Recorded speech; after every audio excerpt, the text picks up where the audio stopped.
get in your seat. Jeez. Okay, Octopus. That's fine.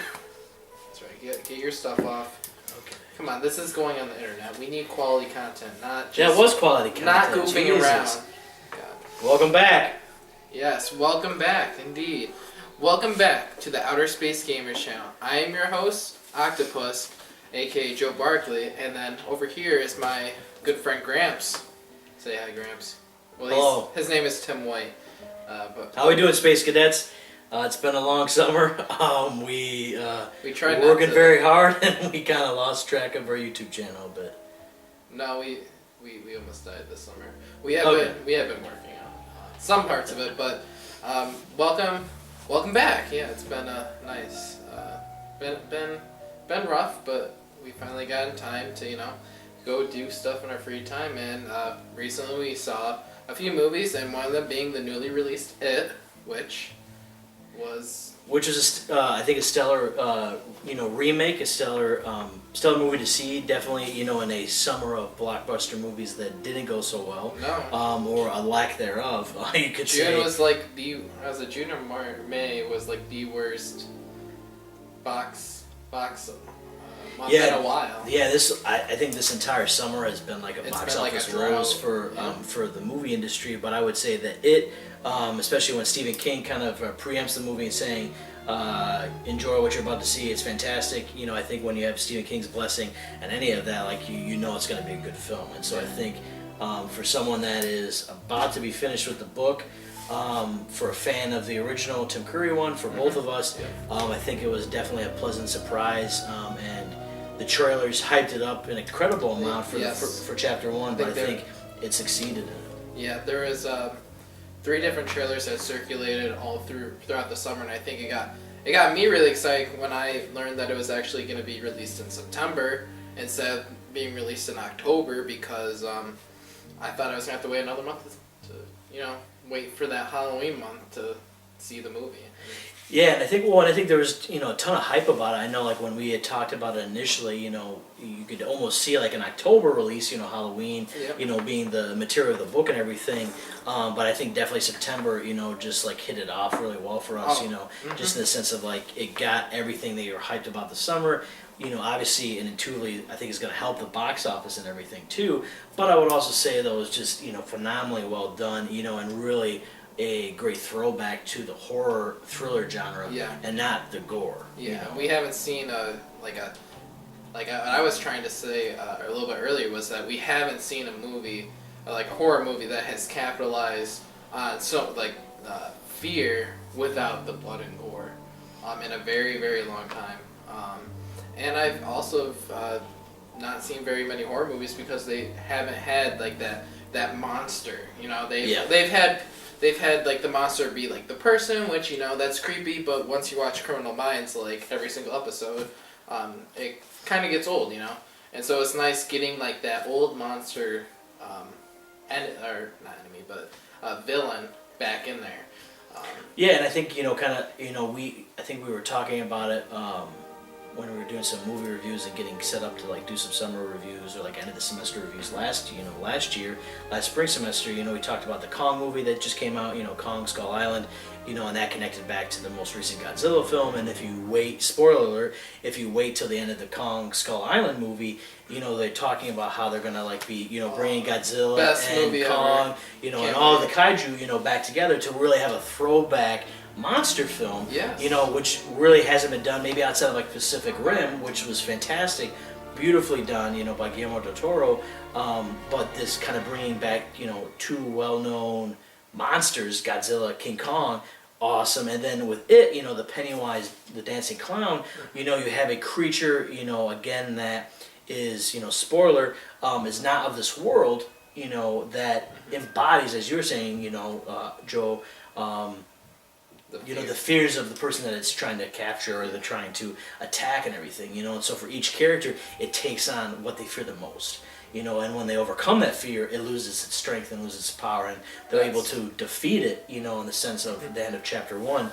But what does that mean for each of you, and so I think that was an interesting, attack at the book, but then also like a great, portrayal of Pennywise in the film. Yeah. Just to let you guys know, this is going to be, I'll just go through like how we're going to be doing movie reviews, kind of like, it's going to be like more discussion based and it's going to be live.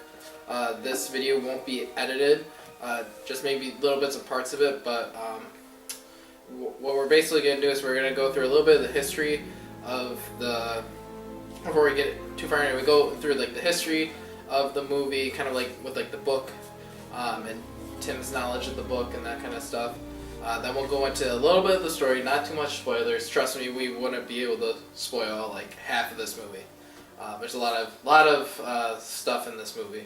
And then we'll go into kind of how it relates in the genre of horror, or horror thriller, and what justice it does to the genre itself. And then we'll go into parts that we didn't really like about it, parts that triggered us, be like the triggering, like what's in our video game reviews that are up. And then we'll, at the end of the discussion, we'll talk about our 2 favorite scenes. So kind of kicking us off, with the history section of it, obviously you just said like, finishing reading the book and everything. I've had many good friends, put me onto this book and everything, and so it's kind of been a reading in the making, you could say, just because of the length of it. It's obviously quite a large book. But I think the history of the book, bestseller, fantastic, book, and I kept saying to Joe and to like anyone that wanted to see the film when it came out, I said if the director, if the filmmakers, can tap into like 50% of the book and everything, everyone's going to be crapping their pants, because Stephen King is just a master of horror and just a master of the thriller, and he just really can, get under your skin, and a movie like Witch, that came out was just an unnerving film, and reading this book, unnerving from page 1 through, from Georgie's, death and everything through the end of the book and everything, just, unnerving, and just really graphic detail and everything, and you started to get that in the film and everything. Yeah. Well, and like you said, for those of you who have seen it and haven't seen it, Stephen King actually comes out and like before the movie even starts, and they do a little clip of them saying like, "Hey guys, this is one of my favorite books I've ever created. It is one of his favorite worlds that he's actually created," and just he had probably so much part in like this movie planning and execution that it definitely shows. And when you have that blessing right in the front, you know that you're in for a Stephen King approved movie. Yeah. Well, and I think, kind of going back to, so we obviously have the history of the book, the story's incredible. One of the things that struck me was one of the first Stephen King books outside of Rita Hayworth and Shawshank Redemption. One of the first books I read was The Shining, and the caretaker in this, it happens in this, way back when he was in the military, and you have the black spot, the black mark that comes up in Derry and everything long ago, connected to this story, but then the caretaker ends up being the caretaker in The Shining at the hotel and everything at Overlook. And so really incredible connection. There's going to be the upcoming series that comes out, Castle Rock, which ties all of his works together, which will be really awesome. But for someone that enjoyed the BBC TV miniseries based on it, haven't seen it in a while and everything, want to, rewatch it again, and I would urge fans of it to rewatch it for certain. But Joe, just kind of touching on the history, transitioning into the story a bit and everything, thoughts of being a big fan of Tim Curry as Pennywise, but then also, talking about, that miniseries that had huge, I think, success and appeal. From the childhood perspective, also to the adult section, which we're going to get in chapter 2 of this new It. But thoughts on that? Well, without going into like what I didn't like about the movie, it was kind of like when I went into seeing the movie, since I hadn't been reading the book, and I was going off of the miniseries that happened. Tim Curry's impression of Pennywise the Clown, I don't think can't be beat. But it's like okay for this movie because Pennywise doesn't really talk, and I think what was great about Tim Curry's legendary performance in that miniseries is that his humor, his diabolical humor for that matter, is just over the top, and it's top notch. You cannot beat that performance no matter what you do. But thinking back on it, it wasn't very scary. It was entertaining, but not scary. And that is the big difference they have to take away from this. Both movies are great, but one's scary and the other is not. And I think that's what separates the original miniseries and the book and obviously this movie.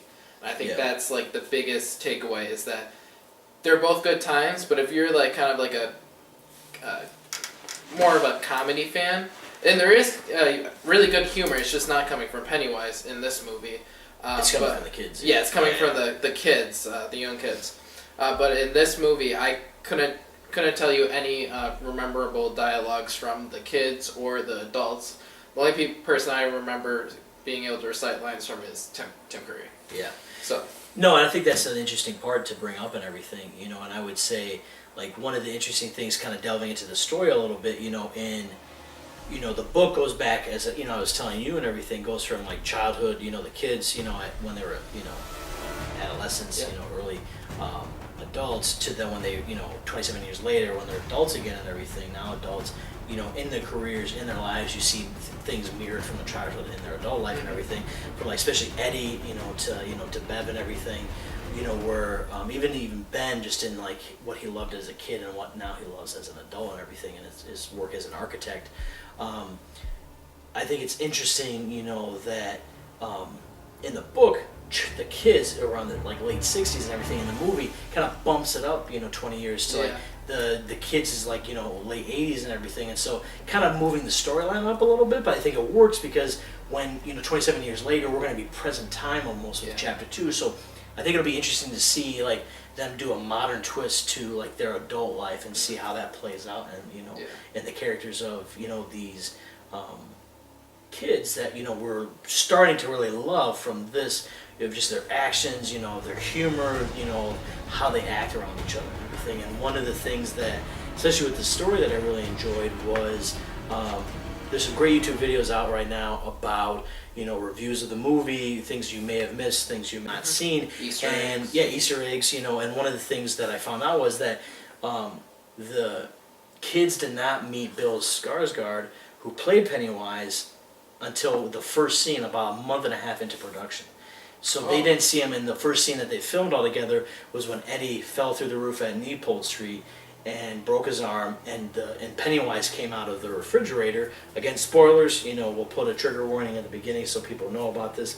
But that was the first, time that they saw him, and, with some of the prosthetics and the teeth that Pennywise had, constantly drooling. So it works for Pennywise and just the grotesqueness of this character and everything, but those are true, like, visceral reactions, and it was a great, I think, that's a great director's move. Great director's move, great, move for the filmmakers, but really got this, like, awesome, fact. But then you could also see, like, from the kids' perspective, these child actors, like that, Bill would just, like, turn it on and off, like, would be, himself, when the camera wasn't rolling, but then would turn it on as Pennywise as soon as the camera started rolling and everything. So we kind of covered a lot about the history, so let's move on into a little bit of the story. So if you guys don't know what the basic story is that you got a group of kids. They're in the new movie that came out, they're known as like the Loser Club. So which is true to the book as well. Which is true to the book.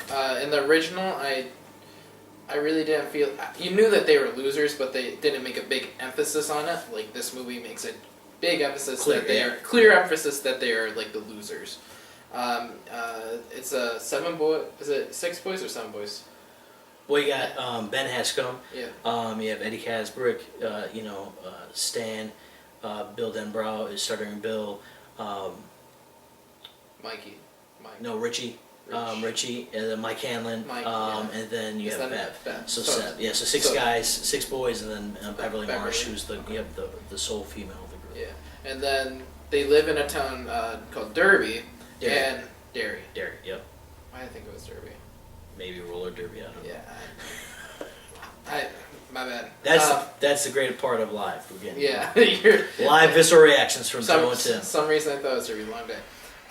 But yes, they're in Derry, and basically I know you know more about this than we do. We didn't really get a sense of it from the movie itself, but the town is like aware of the evil and presence of it, but they don't acknowledge it. And since they don't acknowledge it, it doesn't go for them. He preys on like little kids, and their fears. And so the opening scene, which was really well done, almost just like the original scene with Georgie, was it Bill? Bill, sorry, Bill's little brother, going along in this paper hat, sending down the street when it was raining, and goes into a sewer, and then that's where we first meet Pennywise. Yeah. And Georgie doesn't make it. Just to let you guys know, Georgie doesn't make it, but you guys should know that. Well, yeah, I think it's a very interesting, first finding out about that in the book and everything when you see, Georgie's death, harrowing for the book and everything, so you got that visceral reaction from reading it. But then you also see it on screen, which is, I think, incredible at the same time where they did a rendition of it where you see, this horrific, scene with Georgie and Pennywise.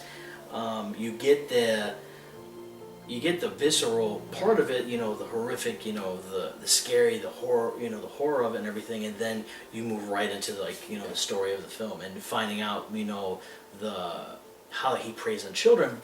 But at the same time, it'll be interesting to see how, as adults, he also preys on them and everything, because there's, as Mike Hanlon's character, his grandfather, says that, every 27 years there's history in Derry. Ben Hanscom has it in his room and everything. You see the history of it long ago, and I know I was telling you one of the scenes that I wish they had in there was the Sweat Lodge scene where they have the underground, Losers Club, scene where they kind of find out the origins of it, the Deadlights, the origin of this character. And I think hopefully they touch upon it in chapter 2 where they have a flashback and they realize, as their adult, fog of it kind of clears, that they're able to kind of, have that flashback and see that scene, because that's a pivotal scene, especially if you think Pennywise is strictly a character bound to this world. You're going to be vastly mistaken very quickly, and I think that'll be a very neat scene for the filmmakers to kind of portray in chapter 2.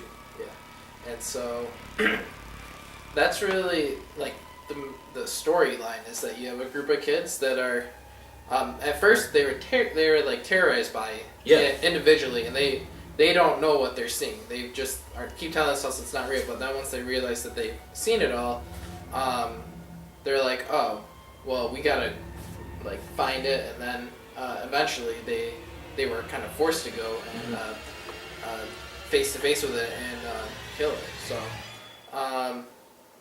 but that's basically the gist of the storyline. Right? Yeah, I think I would say we could delve much more into it and everything. So definitely, if you want us to touch more upon like the story of it and how that plays into chapter 1, comment below. And we can do follow video to this podcast. Or even just like start kind of portraying some of that in the comment section of the video. So definitely subscribe to the channel and everything, and comment, because we would love to kind of continue this dialogue, either written form or with a follow-up video. Yeah. But I know the next section that Joe wanted to go into was kind of like what triggered us or what wasn't, maybe something we enjoyed about the film, correct? Yeah, so I was going to start with what this movie did right for the horror genre. Yes, okay, yep. And then we'll go into the stuff. Then we'll go into the trigger. Like. Yep. Yeah. So I guess I'll start off with something that resonated really well with me. That I haven't seen a horror film do in a while. So a lot of horror movies in recent years, they rely on jump scares. And what I mean by jump scares is that we're watching the movie, it's very obvious that it's going to happen, right? Yep. And it's like in your face. It's not the sound, it's not sudden movement in the background. It's like somebody pops up into your face and then screams right at the thing. That's what a jump scare is. They didn't do that, and I'm not the reason why I like this, because I'm not afraid of jump scares. I think once you see one jump scare, you see them all, and it just does nothing for me. Yeah. But what this movie did really well is that they would use sound cutouts. So when something happened, I'm thinking of one scene where one of the missing girls, when they were in the creepy house, was laying in the doorway, and Bill and was it Richie? Bill and Richie were looking right at it, and then she was like, "Help me, Ben," Yes. Yep. or Billy, and then the music did like this weird like loud and then screech, and like she pulled away out of it. I think that's much more suspenseful and in my terms, it didn't scare me, but like scary. Yeah. You know, and I think that's something that the less jump scares that are in a horror movie, the better the horror movie's going to be. Yeah, and I think kind of going off of that, one of the great things that this movie did right off at the start was, the first scene where, Georgie goes to get the wax, the paraffin wax for Bill to, finish the boat and like to coat it up so then it floats and doesn't get ruined by the water, and could have done a jump scare very easily because you have like the tense music, you have the the claustrophobic dark basement. They don't do it, and that's great. Your audience that are expecting jump scares may have been let down, but I think it was a great departure to say this is going to be very different from every other horror or scary movie you've seen recently. And so that was one of my favorite scenes, even though it was very early in the movie, just because of that fact that they said, this is going to be different. This is how we're setting this up, And so for me, that really touched on this great piece of, one, the literature of just like this, claustrophobic, tense, unnerving environment that's throughout the book. You get in the first scene, of the film, which is awesome. And jump scares are like the easiest thing to make in a movie. And they use so many more creative ways to make you scared. They bring so many, probably not all of the ones in the book, but they brought a lot of what Stephen King used. Yes, yeah. Just beside, like, if you think that the scariest thing is going to be Pennywise the Clown, no. Yeah. There is so many more scary things. I can't describe them other than that. I don't want to give too many away, but it can create your fear. Yeah, your worst fear, and it capitalizes. And it capitalizes on it, and so you see so many messed up creatures trying to essentially kill all these kids, and they just did such a great job of making each and every one of those creations come to life and being different than everybody else's, because what's nice about that is that it shows that every single person has a different fear. Yep. And they showed that pretty dang well. So yeah, and I think these are some of my favorite parts of this movie and everything. And then kind of as we go into the triggering, I think there's like one piece of like the characters that is both like a positive and something that not a negative, but like wish they would have touched on. I think so. That's kind of like my trigger from the movie was that like you got to see some of the characters and the fears that take it on for each of the characters in the film, each of the kids, the 6 boys, and Bev, and it touches on it very well, I think, with what they did and what they showed. But like, I know one of the things as I was walking out of the theater with you opening night, that I said like, that not just triggered me, I guess you could say, was the like, the leper scene, with Eddie Katzenberg. Yeah. That, to me was PG compared to what the book was. Yeah. And I don't think they could have shown it, even though the movie was R-rated. But the language, like, the filthy mind of this, like, leper, this homeless leper that it portrays as he sees Eddie, was just so, like, unnerving, but just so, like, disgusting that it just, like physically upset you from reading in the book and everything. And so it's, like, extremely intense. Or, like, the prehistoric bird that, chases... Mike at the ironworks and everything. So they, or like the werewolf, chases Richie after he sees, Wolf, Lon Chaney's werewolf, the Wolfman movie. That's the character that it takes on for him. And so there's these great opportunities that I think, maybe they missed, but I think with what they showed, it was fantastic. With Mike, you got to see, like the black spot, with, the people trying to get out of the butcher shop and everything, of the old military hut that they had, these African American and black military men had made because they were out, they were ousted out of like the white gentleman's club, for the captains and the leaders. And it touches on it just in a very brief moment, so someone that read the book would love it, and I completely did, because it was a throwback to that piece of not only Derry history, but that connection again to The Shining, that connection again to Mike's character and his future as an adult in the temple. Yeah. Well, I guess one thing that I didn't particularly like trigger me, I guess, is that I think I mentioned this a little bit earlier, is that Pennywise doesn't talk. And that was like the one thing that I wish he did, because the kid actors, they nail, each and every single one of them, they nail their parts. But they were the only times that, like, it was funny, you know, and, or like, entertaining, not in the sense of, like, horror, but like, in a general movie, like the dialogue and stuff. Yep. And I just wish that Pennywise talked a little bit more. I feel like I didn't get a sense of, because this is a new Pennywise, I didn't get the sense of the new Pennywise from this book, since I haven't read the book. And so going in not reading the book, I don't know the real character that is portrayed in this movie, in the Tim Curry film. You get his character and you understand, like, who he is, who it is, who Pennywise is, and kind of his logistics, his way of doing things. But then I feel like this movie, like, it was like, let's maximize the kids so you can get the kids developed and stuff, but like, let's just leave it as our scary creature that we can always just throw out and scare people with.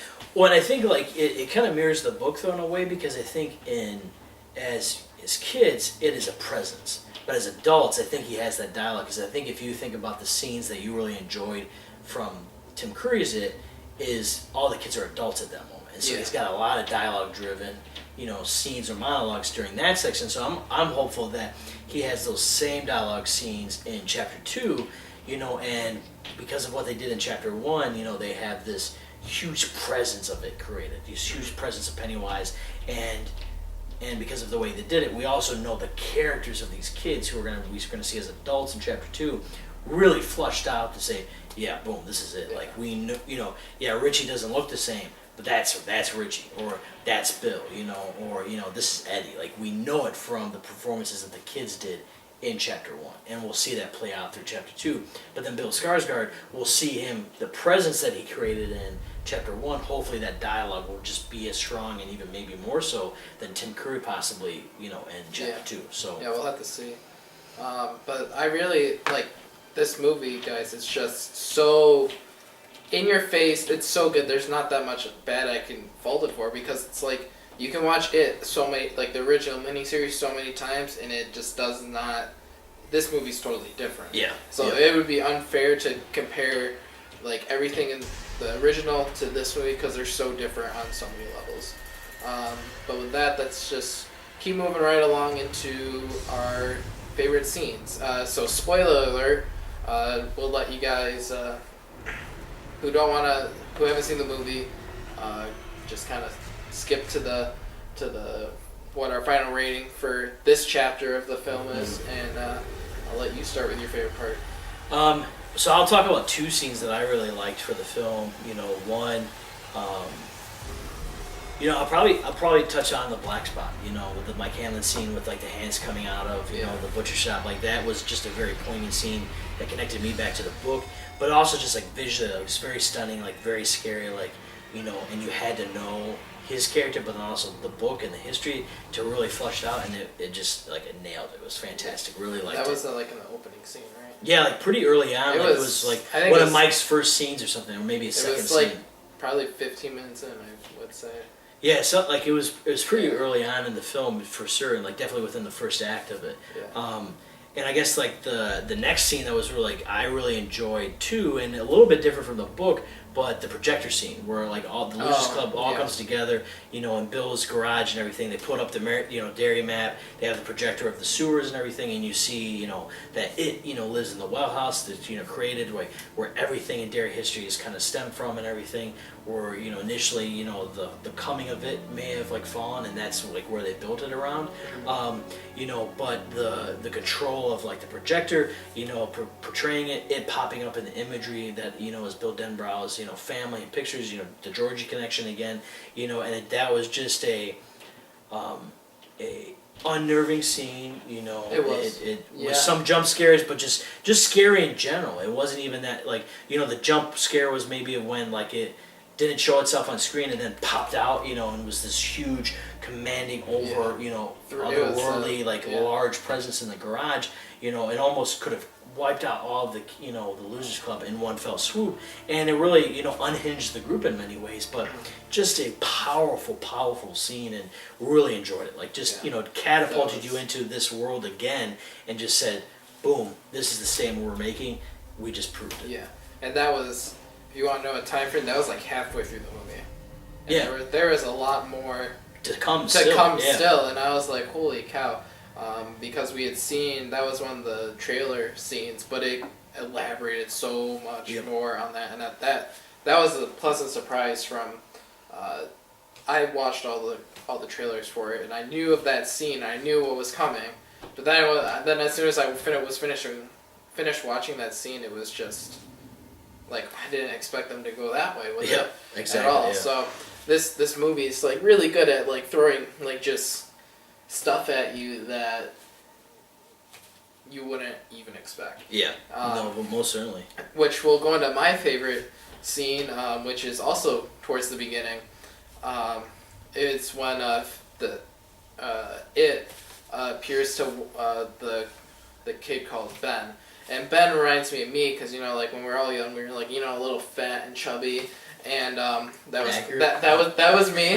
And so it was, I always liked Ben, including in the original. He was one of my favorite characters, and Ben, like, was having, like, just hard time, he's a new kid, and he spends all his time in the library, and then that's where, the library in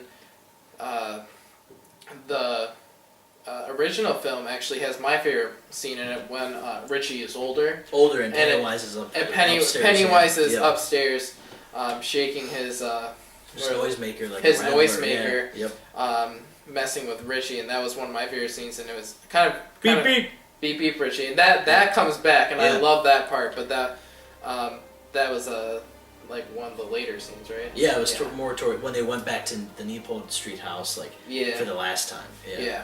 But anyway, so Ben's second to last. Yeah. So Ben's in the library, and he's looking at all the history of Derry because he just moved there. He wanted to know more about the town. Oh yeah. Yeah, and then he starts flipping through the pages, and the pictures like start talking about an Easter egg explosion. Yeah, in the ironworks. Yeah, and he keeps flipping in the pages. They keep being the same, right? Like the picture's the same. Like a zoom in of the and then eventually he gets to one of the pictures and there's like a human head just resting, in the trees, and like he has to close the book really quickly, and then he turns around. Like I thought the scene was over, but then he turns around and there is like this burnt egg, Easter egg, just sitting right on the stairs. The stairwell. That's a couple steps up to the hallway. Up to the hallway, and he goes to the egg, and then he walks down that hallway, and there's another egg. Every time he gets to the egg, until he gets all the way down to the basement of the library, and then he picks up the egg, which he has to like go out into like it must have been like the archive room. Yeah. So he's like out into the archive room, and then he hears footsteps behind him. And you turn around, I'm thinking that it's going to just be like, Pennywise. But nope, it is, spoiler alert, it is a burnt, headless man coming down the stairs. And then when he sees him, he's like, oh shit. And then he starts running, but like as soon as the body started running, I was like, oh, that's a great, just, like, wasn't expecting it. Great portrayal of something that would freak the living shit out of me when I was a kid. Well, and it feeds on the fear again. Yeah, because it turns out to be the librarian that like was chasing him, but that's like the fear and the power of it, like that they used that. Yeah, and no, the librarian wasn't chasing him. She went downstairs. She went after the fact, but then like it bumped, like he like imagined like that fear and everything, and so like it tied back into like him like just running into the library. Yeah, but was that her coming down the stairs? Not initially, but like that was okay. it. But then it like mirrored that like towards the end, where then it was just like the librarian trying to find them. Like, what are you doing? And then it was like one of the only times Pennywise has talked to, where he's like, "Come here, egg boy." Yep. And that was then the scene he ran to the library, and he wasn't killed. So I thought that was definitely my favorite scene. So yeah, no, I would agree. That was a good scene too, and it like touched on like a huge part of like the Derry history, but then also like Ben's character, and then just like the fear element that ties right into the whole film. Really strong scene right there. So all right, so those are our favorite scenes. If you watch the movie, let us know what they are, and I guess we'll just move on to we'll close it up and talk about what a fair rating should be for this.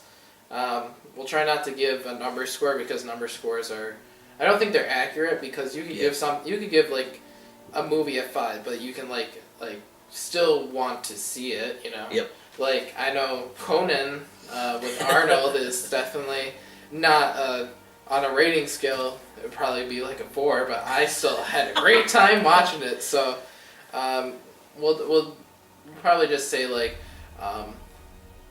go see it, not see it, buy it when it comes out on DVD, or... Yeah, I mean, just going off of those, I would say, like, I'll pull a Roger Ebert, like, 2 thumbs up, I would say definitely, as Joe was saying, like, a must-see, like, if you get the chance to see it in theaters, definitely do so. Like, it's a great ride, it's a good thrill, it's great awesome, in the theater. Awesome box office experience, just especially if you go with, like, people that may like or not like horror films, like, you're going to have a visceral experience because of the people you bring with you, like, you'll have an experience, but then you'll also have a communal experience, and so definitely a must-see in theaters, but then I would say a must-own as well. Yeah, I would say, like, 2 thumbs up as well. I mean, and the social part, we went with three other people. Yeah. And I mean, even though some of them were scared, 2 of them were scared, they loved the movie. Yeah. Yep. So I would say when it comes out on DVD, I'll probably pick it up too to have. And it's just an incredible movie, and definitely was well needed in the time of kind of a movie drought. So. Yeah. No, I would say, as we kind of wrap up, definitely look for more material coming out on the YouTube channel, game reviews to, live, movie reviews to live podcasts, continuing to do some podcasts just, with the 3 of us. So definitely, subscribe to the channel, stay tuned, more content to come, and again, getting back to our regular basis that we kicked off last semester too. Mm-hmm. And if you guys have any suggestions of movies you want us to go over, we'll have it. This is kind of like the setup we're going to be using as kind of a more of a discussion for the movie. So just write your suggestions in the comment below. And I know that we watched Alien and Covenant and just recently, and we'll probably next week. We're also working on 2 game reviews, and those will be coming out very shortly. So thank you guys for watching, and remember to like, comment, subscribe, and we'll see you on the next one. Yeah. And as we always say, over on Outspace Cadets, or for the IT version of it, we all float down here. See you soon. See you later, guys.